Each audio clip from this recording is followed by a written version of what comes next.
একটি জনপ্রিয় গান, একজন শিক্ষিকা আর ছোট্ট একটি ভিডিও ভাইরাল হতেই সামাজিক যোগাযোগ মাধ্যমে শুরু হয় বিতর্ক। গানটি ঘিরে আলোচনা, সমালোচনা, থানায় জিডি, পুলিশি তদন্ত এবং শিক্ষা বিভাগের পর্যালোচনার উদ্যোগ সব মিলিয়ে আলোচনার কেন্দ্রে উঠে আসেন সিলেটের এক প্রধান শিক্ষিকা। তবে শেষ পর্যন্ত প্রাথমিক ও গণশিক্ষা প্রতিমন্ত্রীর বক্তব্যের পর বদলে গেল পুরো পরিস্থিতি। কিন্তু কি এমন ঘটেছিল সেদিন, জানাচ্ছেন এসআই রাজ।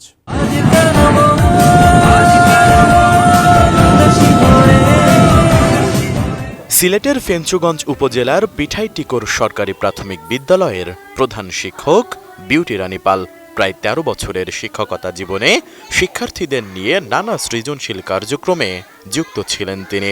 শাহজালাল বিজ্ঞান ও প্রযুক্তি বিশ্ববিদ্যালয় থেকে ইংরেজি সাহিত্যে স্নাতকোত্তর সম্পন্ন করা এই শিক্ষিকা চিত্রাঙ্কনেও বেশ পারদর্শী।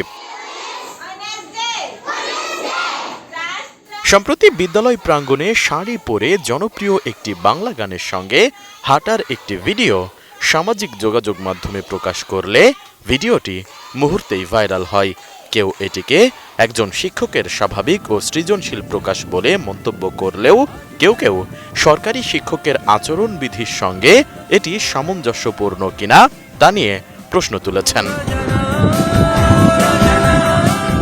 সঠিক প্যাড আর সঠিক তথ্য দিয়ে এসব সামলে নিব এক হয়ে। Monalisa sanitary napkin. ভিডিও ভাইরালের পর সামাজিক যোগাযোগ মাধ্যমে ব্যাপক বিতর্ক ছড়িয়ে পড়ে। তখন একদল নেটিজেন শিক্ষকের পাশে দাঁড়িয়ে বলেন, ভিডিওতে অশালীন কিছু নেই। একজন শিক্ষকও ব্যক্তিগত জীবনে সাংস্কৃতিক প্রকাশের অধিকার রাখেন। অন্যদিকে আরেকটি অংশের মত, বিদ্যালয় প্রাঙ্গণে এমন ভিডিও ধারণ একজন শিক্ষকের ক্ষেত্রে বিতর্ক তৈরি করতে পারে। এটা ছিল আমার স্কুলটা কুশিয়ারা নদীর পাশে অবস্থিত। এটা খুব একটা মনোরম, পেঞ্চগঞ্জের ১ নং ইউনিয়নে অবস্থিত। ওইটা এই স্কুলটা এমন কেউ নাই যে পেঞ্চগঞ্জের পছন্দ করে না, এবং আমি পেঞ্চগঞ্জের মধ্যে প্রায় সব মানুষই আমাকে ছোট বড় এমনকি শিশু পর্যন্ত, একবারে বৃদ্ধ বয়স্ক ৭০ বছর পর্যন্ত মানুষ আমার এত মায়া স্নেহ করে। আমার বাসাত পর্যন্ত, আমার পাশের বাসার একজন শিক্ষিকা কয়েকদিন আগে মারা গেছে, যেদিন ওনার শ্বশুর ৭০ বছর বয়স্ক, এখন আমার বাসাতে ডাক দিয়ে দেন।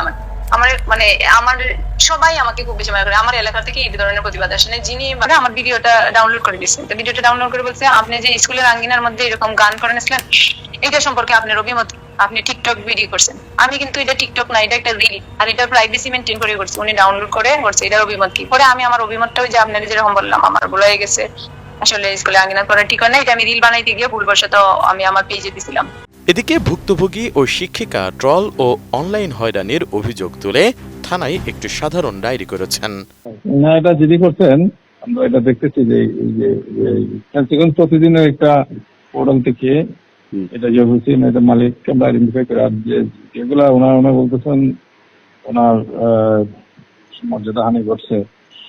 আমরা এই বিষয়টা নিয়ে যে ফেসবুক যারা আইডি থেকে হয়েছে, এটা আমরা আইডেন্টিফিকেশনের জন্য আমরা প্রস্তুত করতেছি, তারপরে ব্যবস্থা নেওয়া হবে। বিতর্কের মধ্যে প্রথমে সিলেট জেলা প্রাথমিক শিক্ষা অফিস ভিডিওটি সরকারি কর্মচারীদের আচরণবিধি বা সামাজিক যোগাযোগ মাধ্যম ব্যবহারের নির্দেশিকা লঙ্ঘন করেছে কিনা তা খতিয়ে দেখতে তদন্তের সিদ্ধান্ত নিলেও পরে প্রাথমিক অনুসন্ধানে এর কোনো অপরাধ মাত্রার প্রমাণ না পাওয়ায় তদন্ত কমিটি গঠনের সিদ্ধান্ত থেকে সরে আসে।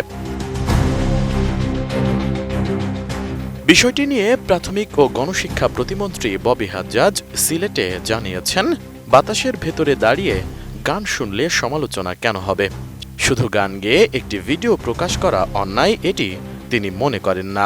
একজন মানুষ বাতাসের ভিতরে দাঁড়িয়ে হয়তো গান শুনছে, এইটা নিয়ে আলোচনা বা সমালোচনা কেন হবে? আজকে আমি দাঁড়িয়ে আছি, আপনাদের সাথে কথা বলছি, আপনারা যদি বলেন এই কথা বললো কেন, এবার আলোচনা করি, চলো সমালোচনা করি, তাহলে আপনারা করছেন, এটা জনগণ করছে না, অন্য কেউ করছে না। বিউটি রানী পালকে ঘিরে এমন ঘটনা নতুন করে সামনে এনেছে সামাজিক যোগাযোগ মাধ্যমে ব্যক্তি স্বাধীনতা, একজন শিক্ষকের পেশাগত দায়িত্ব ও অনলাইন ট্রলের সীমারেখা নিয়ে বিতর্ক। সেই সঙ্গে প্রশ্নও থেকে যাচ্ছে, ডিজিটাল যুগে নিজের আনন্দ ঘন মুহূর্ত আর পেশাগত পরিচয়ের ভারসাম্য কোথায় হওয়া উচিত? Desk report, ATN news.